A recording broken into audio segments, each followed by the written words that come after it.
तो अज़ान के वक्त मैं अज़ान सुन रहा था, मैं सोया था तो लेकिन अज़ान सुन रहा था। उसके बाद जब उसने अशहदु अल्ला इलाहा इल्लल्लाह पढ़ा तो फायर की आवाज़ हो गई। मैं समझा क्योंकि हमारी माइक ख़राब थी, मैं समझा शायद क्योंकि मैं ही ठीक करता था, मैं समझा मत माइक ख़राब हो गई या उसका मत या कुछ फट गया, उसी की आवाज़ आ गई। हमने बस सीरियसली नहीं लिया। उसके बाद मेरी बहू ने खिड़की से, क्योंकि हम नमाज पढ़ने के लिए उठ रहे थे, मेरी बहू ने कहा कि उधर रोने की आवाज़ आ रही है। बाद में हम गए वहां पर तो उधर मेरा भाई ये रोज अजान देता था, रोज अजान इतवार के रोज आते हैं। ये पुलिस डिपार्टमेंट में एसएसपी थे, मैं उसका छोटा भाई हूँ। तो रिटायरमेंट कब ली थी? 212 में 2012 में। तो आज ये घर पे ही था या घर में ही था? घर में ही था। अजीम सानिया गंडामुल्ला के मीर खानदान को पेश। मोहम्मद शफी मीर जो मेरा कजिन था, सुबह सवेरे हर रोज ये अजान देता था मस्जिद में जाके। आज भी तवक्का के मुताबिक वो 6:05 मस्जिद में दाखिल हो गए, अजान देने लगे। तो मैं घर में बैठा था, कुरान शरीफ की तिलावत कर रहा था इस दौरान। तो जब अजान शुरू हो गई तो मैंने कुरान शरीफ को बंद किया तो कुरान इस अजान का जवाब देने लगा।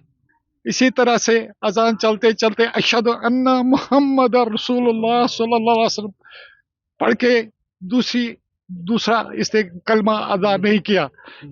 जबकि इसी दौरान मैंने ड्रम की आवाज सुनी, एक बड़ी भारी फायर की आवाज, वो भारी आवाज थी। तो मैंने कुरान शरीफ को बंद किया तो अजान खत्म हो गई, इसके आगे अजान नहीं हुई। तो मैंने कुरान शरीफ को बंद किया। मेरे जहन में ये सोच आ गई कि मुझे लगता है शफी साहब को कोई चक्कर आ गया तो गिर गए, इसकी आवाज़ आ गई। तो इसी सोच में मैंने ये भी सोच लिया कि मेरे घर तक ये आवाज़ नहीं आ सकती गिरने की।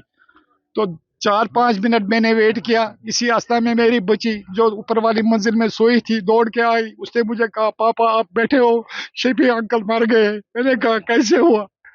तो मुझे जहन में आया कि कुछ हुआ है। मैं फौरन दौड़ के आया तो यहाँ मेरा भांजा है मोहम्मद इकबाल मीर, तो मैंने उसको बुलाया। उन्होंने कहा वो शफी अंकल के साथ बारामूला गए हैं।